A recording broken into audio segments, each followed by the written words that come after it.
Detective Rachel Anderson stared at the crime scene before her.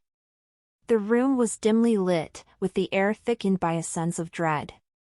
The victim, a prominent art dealer named Victor Russo, lay lifeless on the Persian rug in his lavish penthouse apartment.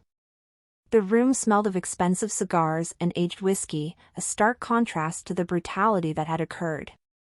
The initial glance suggested a robbery gone wrong, but Rachel knew better.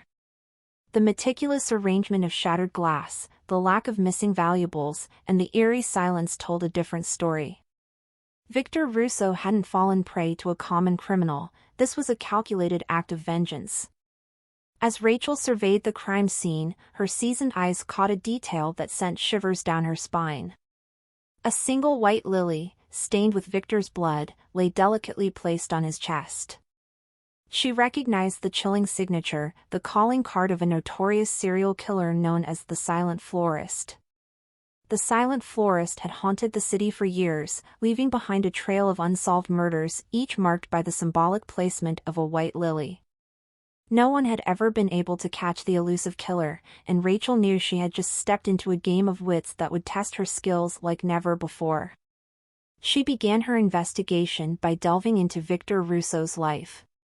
As she interviewed his associates, friends, and family, a web of secrets and betrayal unraveled.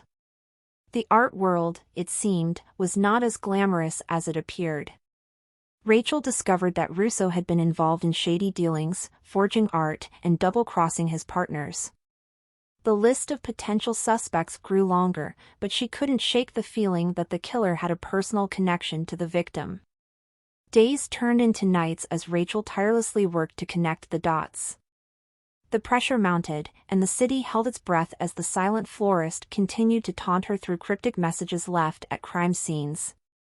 Each murder seemed to be a twisted form of justice, retribution for the sins of the victims. As Rachel closed in on the truth, the killer escalated their game.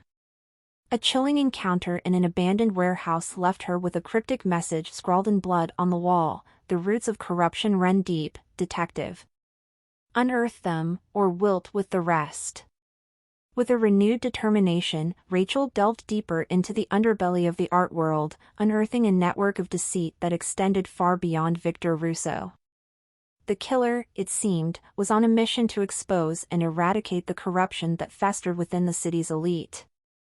As the investigation reached its climax, Rachel found herself face to face with the Silent Florist in a final, dramatic confrontation. The truth unfolded, revealing a twisted tale of betrayal, revenge, and a quest for justice that had spiraled out of control.